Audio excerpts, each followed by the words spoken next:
ನಾವು ಬ್ರೈನ್ ಬಗ್ಗೆ ಮಾತನಾಡ್ತಿದ್ವಿ. ಬ್ರೈನ್ಗೆ ಜಾಸ್ತಿ ಪ್ರೆಷರ್ ಕೊಟ್ಟರೆ ಬ್ರೈನ್ ತುಂಬ ನಮಗೆ ಏನು ಬೇಕಾದರೂ ಆಗ್ಬೋದು. ಬ್ರೈನ್ ಟ್ಯೂಮರ್ ಆಗ್ಬೋದು, ಬ್ರೈನ್ ಆ್ಯಮ್ರೇಜ್ ಆಗ್ಬೋದು, ಬ್ರೈನ್ ಡೆಡ್ ಆಗ್ಬೋದು. ಸೊ ಇದ್ರ ಬಗ್ಗೆ ಮಾತನಾಡ್ತಾ ಇದ್ವಿ. ತಕ್ಷಣಕ್ಕೆ ಬ್ರೈನ್ ಡೆಡ್ ಆಗುತ್ತಲ್ಲ ಸರ್, ಅದು ಹೇಗೆ ಅಂತ. ತಕ್ಷಣ ಈಗ ಒಂದು ನಾರ್ಮಲ್ ಪರ್ಸನ್, ಅಯ್ಯೋ ನಾನು ನೋಡ್ತಿದ್ದೆ ಈಗ 5 ನಿಮಿಷದ ಹಿಂದೆ ಚೆನ್ನಾಗಿದ್ದ, ಈಗೇನೋ ಆಯ್ತಪ್ಪ ಅಂತ ನಮಗನ್ಸುತ್ತೆ. ಆ ಥರ ಬ್ರೈನ್ ಡೆಡ್ ಆಗುತ್ತಲ್ಲ, ಅದು ಹೇಗೆ ಅಂತ. ಅಮ್ಮ, ಹೃದಯ ಸ್ತಂಭನ ಆದಾಗೆ ಬ್ರೈನ್ ಸತ್ತೋಗುತ್ತೆ ನೋಡಿ. ಹೃದಯ ಒಂದು ನಿಮಿಷಕ್ಕೆ 80 ಸಾರಿ ಬೀಟ್ ಆಗ್ತಾನೆ ಇರುತ್ತೆ. ಬ್ಲಡ್ ವೆಸಲ್ ನೋಡಿ, ನಮ್ಮ ಕುತ್ತಿಗೆಯಲ್ಲಿ 2 ಇಂಪಾರ್ಟೆಂಟ್ ವೆಸಲ್, ಕೆರೋಟಿಡ್ ವೆಸಲ್ ಅಂತೀವಿ. ಇದು ಪಂಪ್ ಹೊಡೆದಾಗೆಲ್ಲ ಬ್ಲಡ್ ಹೋಗುತ್ತೆ. ಬೈ ಚಾನ್ಸ್ ಪಂಪ್ ಹೊಡಿಲಿಲ್ಲ, ಹೃದಯ ನಿಂತೋಯ್ತು, ಹೃದಯ ಆಘಾತ ಆಯಿತು, ಅವಾಗ ಬ್ರೈನ್ ಸತ್ತೋಗುತ್ತೆ. ಇದನ್ನು ಸಡನ್ ಡೆತ್ ಅಂತೀವಿ ನಾವು. ಸೊ ಬ್ರೈನ್ಗೂ ಇದಕ್ಕೂ ಬಹಳ ಇಂಪಾರ್ಟೆಂಟು ನೋಡಿ. ಹೃದಯಕ್ಕೆ ತುಂಬಾ ಕನೆಕ್ಟ್ ಇದೆ. ಇಲ್ಲಿ ಸರ್ ಮಾತಾಡೋಣ, ಇದನ್ನ ಎಕ್ಸ್ಪ್ಲೈನ್ ಮಾಡೋಣ. ಅದಕ್ಕಿಂತ ಮುಂಚೆ ಒಬ್ರು ಕಾಲರ್ ರೆಡಿ ಇದಾರಂತೆ, ಮಾತನಾಡ್ಬೇಡ ಅಲ್ಲ. ಸುಗಂಧ ಅಂತ ಬೆಂಗಳೂರಿನಿಂದ. ಎಸ್ ನಮಸ್ತೆ ಅಮ್ಮ, ಕೇಳಿಸ್ತಿದ್ಯಾ ನನ್ನ ವಾಯ್ಸು? ಗುಂಡ್ಲುಪೇಟೆಯಿಂದ ಸುಗಂಧ. ಹಲೋ ಮೇಡಮ್, ಕೇಳಿಸ್ತಿದ್ಯಾ ನನ್ನ ವಾಯ್ಸು? ಕೇಳಿಸ್ತಿದೆ ಮೇಡಮ್. ಸರ್ ಇದಾರೆ. ನಮ್ಮ ಹುಡುಗನಿಗೆ 18 ವರ್ಷ ತುಂಬಿರ್ಲಿಲ್ಲ ಮೇಡಮ್, 3 ತಿಂಗಳು ಇರ್ತಿದ್ವಿ. 18 ವರ್ಷ ಆಗಿತ್ತು ಸರ್, ತುಂಬಿರ್ಲಿಲ್ಲ. ಅವನ KVC ಹಾಸ್ಪಿಟಲ್ ಅಡ್ಮಿಟ್ ಮಾಡಿದ ವರ್ಷದಲ್ಲಿ, ಒಂದು 11ನೇ ತಿಂಗಳಲ್ಲಿ. ಹಲೋ ಹೇಳಮ್ಮ, ಹೇಳಿ. ಅವನ್ಗ ಹಿಂದ್ಗಡೆ ಕ್ಯೂ ತುಂಬ್ಕೊಬಿಟ್ಟದ, ಆಮೇಲೆ ಬ್ರೈನ್ ಅಲ್ಲೇ ಕ್ಯೂ ತೆಗ್ದಿದ್ರು. ಹೇಳಿ ಹೇಳಿ ಹೇಳಿ ಅಮ್ಮ. ಇದನ್ನ ಆಪರೇಷನ್ ಮಾಡಿದ್ಲೆ ಕ್ಯೂ ತೆಗೆದು 4-5 ದಿನಕ್ಕೆ ಪ್ರಜ್ಞೆ ಬಂದು ಚೆನ್ನಾಗಿ ಓಡಾಡ್ತಿದ್ದ. ಪುನಃ ಇನ್ನು 6 ತಿಂಗಳಾದ್ಮೇಲೆ ಇದು BPದು ಅಂತಂದ್ಬಿಟ್ಟು ಮಾತ್ರ ಕೊಡ್ತಿದ್ರು. ಬೇರೆ ಕಡೆ ಅಡ್ರೆಸ್ ತರ್ಸೋದಂದ್ಬಿಟ್ಟು ಒಂದು 6-7 ತಿಂಗಳ ಮಾತ್ರ ಕೊಟ್ರು. ಅದು ಕಾಸ್ಟ್ಲಿ ಸರ್. ಅದು ಒಂದು ಬಾಕ್ಸ್ 675 ರೂಪಾಯಿ ಇತ್ತು. ಅದು 4 ಮಾತ್ರ ಇದ್ದದು. ಅದನ್ನ 1 ವರ್ಷ ಕುಡಿಸ್ಬೇಕು ಅಂತ ಹೇಳಿದ್ರು. ನಾವು 6 ತಿಂಗಳು ಕೊಡಿಸ್ನು. ಮುಖ ಬ್ಲ್ಯಾಕ್ ಬಂತು, ಉಗುರುಗಳಲ್ಲೆಲ್ಲ ಬ್ಲ್ಯಾಕ್ ಬಂತು. ಇದು ಯಾಕೆ ಹಿಂಗ ಆಯ್ತಲ್ಲ ಅಂದ್ಬಿಟ್ಟು ಕರ್ಕೊಂಡೋಗಿ ತೋರ್ಸಗಂಟ ಕಾರ್ತಿಕ್ ಕುಡುಪ ಅಂತ ಅವರು ಡಾಕ್ಟರ್ ಹೆಸರು. ಅವ್ರನ್ನ ತೋರಿಸಿದ್ದು, ಆಪರೇಷನ್ ಮಾಡಿದ್ದು ರಾಜೇಶ್ ಅಂತ ಮೈಸೂರಲ್ಲಿ. MRI ಸ್ಕ್ಯಾನ್ ಮಾಡಿಸಿ, CT ಸ್ಕ್ಯಾನ್ ಮಾಡಿಸಿ ಬರೋಗಡ ಎಲ್ಲ ಸೇರಿ ದಪ್ಪ ಆಗ್ಬಿಟ್ಟದ, ಗಂಟು ಕರಗಿಲ್ಲ ಅಂತ ಹೇಳಿದ್ರು. ಇದು ಸರ್ಜರಿ ಮಾಡ್ಲೇಬೇಕು, ಇಮ್ಮನ್ಸ್ಕೊಂತ ಹೋಗಿದ್ ಬನ್ನಿ ಅಂತಂದ್ರು. ಇಮ್ಮನ್ಸ್ ಕರ್ಕೊಂಡು ಹೋಯ್ತು, ಅವರು ಸರ್ಜರಿ ಮಾಡ್ಬೇಕು ಅಂತಂದ್ರು. ಮಾಡಿದ್ರು ಎಡಗಡೆ ಕೈ ಎಡಗಡೆ ಕಾಲ್ ಬರಲ್ಲ ಅಂತ ಹೇಳಿದ್ರು. ಆದ್ರೆ ಇವ್ನ ಜೀವನಕ್ಕೆ ಏನು ತೊಂದರೆ ಆಗಲ್ಲ ಅಂತ ಹೇಳಿದ್ರು. ಸರಿ ಆಯ್ತು ಸರ್ ಮಾಡಿಸ್ತೀವಿ ಅಂತ ನಾವ್ ಹೇಳಿದ್ಲಿ. 80,000 ಆಗತ್ತೆ ಅಂತ 8 ಲಕ್ಷ ಆಯ್ತು ಸರ್ KVC ಹಾಸ್ಪಿಟಲ್ ಅಲ್ಲಿ. ಆಪರೇಷನ್ ಮಾಡಿದ್ಮೇಲೆ ಕೈ ಕಾಲ್ ಬರದಾಗಾಯ್ತು. ಪ್ರಜ್ಞೆ ಏನೋ ಚೆನ್ನಾಗಿ 1 ತಿಂಗಳ ಗಂಟ ಪ್ರಜ್ಞೆ ಬರ್ಲಿಲ್ಲ. ಅದು ಆಪರೇಷನ್ ಆದ್ಮೇಲೆ ಬರೀ ನೀರು ತುಂಬುತ್ತ ಅಂತ 6 ತಿಂಗಳಿಂದ ಹಾಸ್ಪಿಟಲ್ ಅಲ್ಲೇ ಇದ್ದು. ಇವಾಗ 2 ತಿಂಗಳಲ್ಲಿ ತೀರೋಯ್ತು ಸರ್. ಒಬ್ನೇ ಮಗ ನಮಗೆ ಇದ್ದದ್ದು, ಏನು ಡೀಟೇಲ್ ಹೇಳಿಲ್ಲ. ಆಮೇಲೆ BP ಇದು ಎಂತದದು TB ಕಲಲ್ಲಿ ಬರ್ತದ ಸರ್. ಅಮ್ಮ, ನೀವು ನಿಮ್ಮ ಸಂಕಟ ನನಗೆ ಅರ್ಥ ಆಗುತ್ತೆ. ಒಬ್ಬನೇ ಮಗನ ಕಳ್ಕೊಂಡಂಗೆ ನೋಡಿಮ್ಮ. ಅವಾಗಲೇ ನಾನು ಬಿಗಿನಿಂಗ್ನಲ್ಲೇ ಮಾತಾಡಿದೆ, ನಮ್ಮ ದೇಶದಲ್ಲಿ TB ಕಾಯಿಲೆ ಬಹಳ ಕಾಮನ್ ಇವತ್ತು ಕೂಡ. ಎಲ್ಲ ಜನ ಅನ್ಕೋತಾರೆ ಬರೀ ಶ್ವಾಸಕೋಶದಲ್ಲಿ TB ಬರುತ್ತೆ ಅಂತ. TB ಬ್ರೈನ್ಗೂ ಬರುತ್ತಮ್ಮ, ಅದಗಳೇ ಬರುತ್ತೆ, ಕಿಡ್ನಿ ಬರುತ್ತೆ. ಅಮ್ಮ ಕೇಳಿಸ್ಕೊಳ್ಳಿ, ಬ್ರೈನ್ಗೂ ಬರುತ್ತೆ. ಅದನ್ನ ನಾವು TB ಮೆನಿಂಜೈಟಿಸ್ ಅಂತೀವಿ ನಾವು. ಅನ್ಫಾರ್ಚುನೇಟ್ಲಿ ನಮ್ಮ ಜನ ಏನು ಮಾಡ್ತಾರೆ ಅಂದರೆ 8 ತಿಂಗಳು ಮಾತ್ರೆ ಕೊಡಿ ಅಂದರೆ 6 ತಿಂಗಳಿಗೆ ನಿಲ್ಲಿಸ್ಬಿಡ್ತಾರೆ. ಯಾಕಂದರೆ ಚೆನ್ನಾಗಾಗಿದ್ದಾನ, ಇನ್ಯಾಕೆ ಕೊಡಬೇಕು ಅಂತ. ಇದನ್ನು ಭಾಳ ಕಾಮನ್ನ ಮಿಸ್ಟೇಕ್ ಮಾಡ್ತಾರೆ. ತಿರುಗಿ ನಾವು ಡ್ರಗ್ಸ್ ಶುರು ಮಾಡಿದರೆ, ಅವ್ರು ಬಂದು ಬೈದ್ಬಿಟ್ಟು ಮಾಡಿದರೆ ಆ ಡ್ರಗ್ ವರ್ಕ್ ಆಗಲ್ಲ. ನಾವು ಇದನ್ನು ಡ್ರಗ್ ರೆಸಿಸ್ಟೆನ್ಸ್ ಅಂತೀವಿ ನಾವು. ಸೊ ಜನಗಳು ಮಾಡುವ ತಪ್ಪಿನಿಂದ ವೈದ್ಯನಿಗೆ ಕಷ್ಟ ಆಗ್ಬಿಡುತ್ತೆ. ನಿಮ್ಮ ಮಗನ ಜೀವ ಉಳಿಸ್ಬೇಕು ಅಂತ ನನ್ನ ಆಸೆ, ಆದರೆ ನಾನು ಡ್ರಗ್ಸೇ ಕೆಲಸ ಮಾಡಲ್ಲ. ಯಾಕಂದರೆ ಇದು ಒಂದು. ಆಮೇಲೆ ಯಾವುದೇ ಬ್ರೈನ್ ಸರ್ಜರಿ ಮಾಡೋವಾಗಮ್ಮ, ಅದು ಬಹಳ ಸೂಕ್ಷ್ಮವಾದ ಸರ್ಜರಿ. ಈಚೀಚೆಗಂತೂ ಸ್ಟೀರಿಯೋಟ್ಯಾಕ್ಟಿಕ್ ಸರ್ಜರಿ ಅಂತ ಬಂದಿದೆ. ಮೊದಲೆಲ್ಲ ಕಲ್ಲು ತೂತೊಡೆಯವು, ನಾವು ಬರ್ರೋಲ್ ಅಂದೇವಿ, ಹೊಡೆದು ಮಾಡೇವಿ. ಸೊ ಡಾಕ್ಟ್ರುಗಳಿಗೆ ಆ ಜವಾಬ್ದಾರಿ ಇರುತ್ತೆ, ಕನ್ಸರ್ನ್ ಇರುತ್ತೆ. ಬಟ್ ಅನ್ಫಾರ್ಚುನೇಟ್ಲಿ ಏನೋ ಕಾಂಪ್ಲಿಕೇಶನ್ ಆಗಿ ಹಂಗಾಗಿರಬೇಕು. ಬಟ್ TB ಒಂದ್ಸಾರಿ ಮೆಡಿಸನ್ನ ಕ್ಯೂರ್ ಆದ್ರೆ ಓಕೆ, ರೆಸಿಡಿಯಲ್ TB ಅಂತ ಉಳಿಯುತ್ತೆ, ಅಲ್ಲಲ್ಲೇ ಉಳ್ಕೊಂಡ್ಬಿಡುತ್ತೆ. ಸೊ ಹಂಗಾಗಿ ಎಲ್ಲಿ ಅವನಿಗೆ ಫಿಟ್ಸ್ ಬರುತ್ತೋ ಏನೇನು ಬರುತ್ತೋ ಇವೆಲ್ಲ. ಬಟ್ ಅನ್ಫಾರ್ಚುನೇಟ್ಲಿ 6 ತಿಂಗಳ ಇದು ಬಲಗಡೆ ಆಯ್ತು ಸರ್. ಲಂಗ್ಸ್ TBಗೆ 6 ತಿಂಗಳು ಮೆಡಿಸಿನ್ ಕೊಡ್ತೀವಿ ನಾವು. ಬೇರೆ ಎಲ್ಲದಕ್ಕೂ 12 ತಿಂಗಳು ಕೊಡ್ತೀವಿ. ಮೂಳೆ TB ಆದರೆ 12 ತಿಂಗಳು ತಗೋಬೇಕು. ಲಿಂಫ್ ನೋಡಾದ್ರೆ 8 ತಿಂಗಳು. ಇವೆಲ್ಲ ನಮಗೆ ವೈದ್ಯರಿಗೆ ಚೆನ್ನಾಗಿ ಗೊತ್ತಿರುತ್ತೆ. ಬಟ್ ಅನ್ಫಾರ್ಚುನೇಟ್ಲಿ ನಮ್ಮ ದೇಶದಲ್ಲಿ ನೀರು ತುಂಬಿಕೊಡೋದು ಹೊಟ್ಟೆ ಒಳಗಡೆ ರೀಸರ್ಚ್ ಮಾಡೋದು ಅವೆಲ್ಲ ನಿಮಗೆ ಡೀಟೇಲ್ ಅರ್ಥ ಆಗಲ್ಲ ಬಿಡಿ. ಬ್ರೈನ್ನೊಳಗೂ ನೀರು ತುಂಬಿಕೊಳ್ಳುತ್ತೆ. ನಾವು ಮೆನಿಂಜೈಟಿಸ್ ಅಂತೀವಿ, ನಿಮ್ಗೆ ಅವೆಲ್ಲ ಅರ್ಥ ಆಗಲ್ಲ. ಕೆಲವರಿಗೆ ಕಿವಿ ಆಗುತ್ತಮ್ಮ, ಎನ್ಸೆಫಲೈಟಿಸ್ ಅಂತೀವಿ ನಾವು ಬ್ರೈನ್ನ. ಇವಾಗ ಅಪೆಂಡಿಸೈಟಿಸ್ ಹೆಂಗೆ ಅಂತೀವೋ ಹಂಗೆ ಎನ್ಸೆಫಲೈಟಿಸ್ ಅಂತೀವಿ. ಪಾಪ ಇವ್ರಿಗೆ ಅರ್ಥ ಆಗಿರಲ್ಲ ಅವ್ರು ಹೇಳಿರೋದು.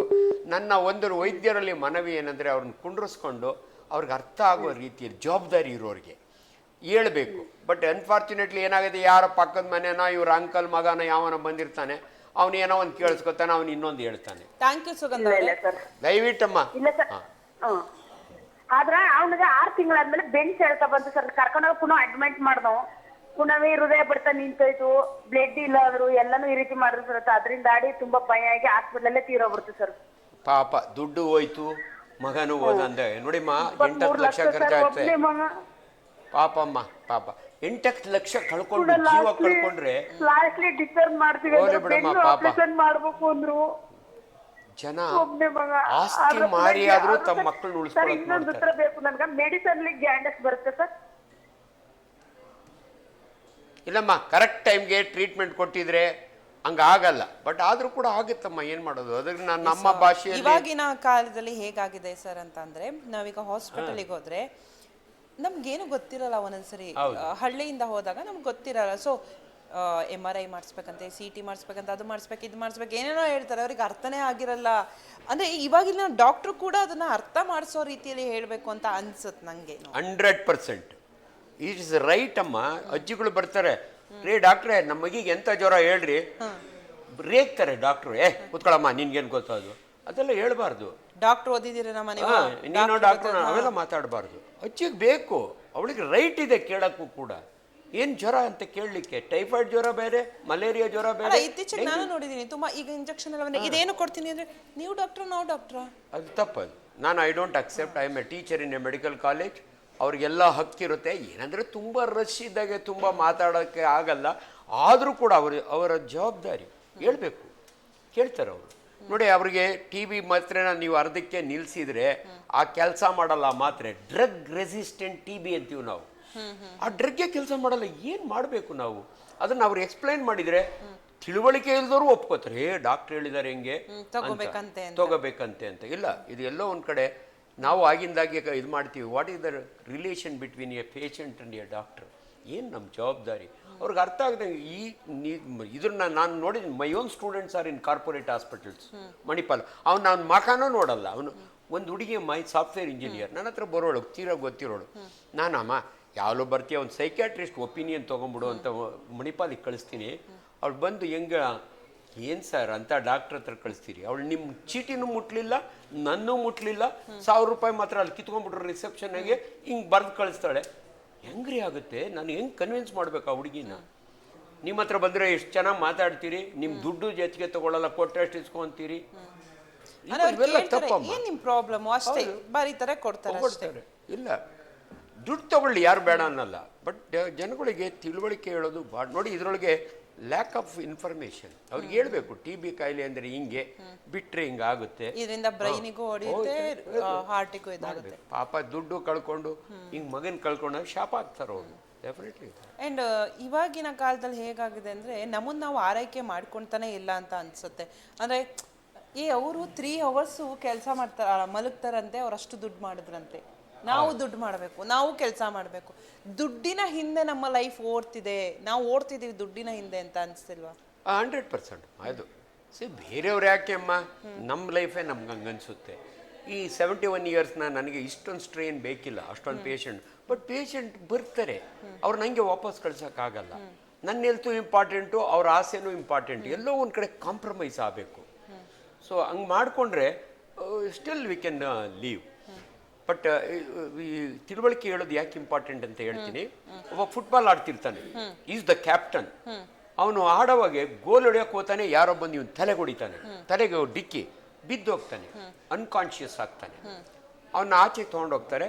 ಒಂದು 5 ನಿಮಿಷ ಆದಮೇಲೆ ಮೊಕ್ಕದ ಮೇಲೆ ನೀರೆಲ್ಲ ಹಾಕಿದ್ಮೇಲೆ ಎದ್ದು ಕೂತ್ಕೋತಾನೆ, ನೋಡ್ತಾನೆ.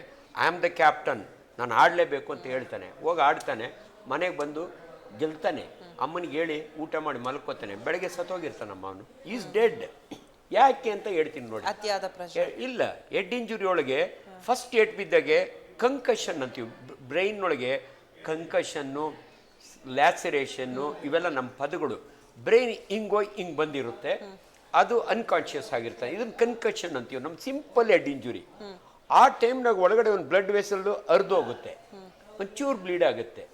ಅವನು ಆ ಟೈಮ್ನಾಗ ಏನಾದರೂ ನಮ್ಮ ಹಾಸ್ಪಿಟ್ಲಿಗೆ ಬಂದರೆ ಎಷ್ಟೋ ಮಕ್ಕಳಿಗೆ ಹಿಂಗೆ ಆಗುತ್ತಮ್ಮ, ತಾಯಿ ಕೇಳೋದೇ ಇಲ್ಲ, ಅಡ್ಮಿಟ್ ಮಾಡಮ್ಮ, ಸುಮ್ಮನೆ ಬೆಡ್ ಚಾರ್ಜ್ಗೋಸ್ಕರ doctor admit. Any head injury, or small it is, or severe it is, it should be observe for 24 hours ಅಂತ ನನ್ನ ಬುಕ್ಕಲ್ಲಿ ಬರೆದಿದ್ದಾರೆ.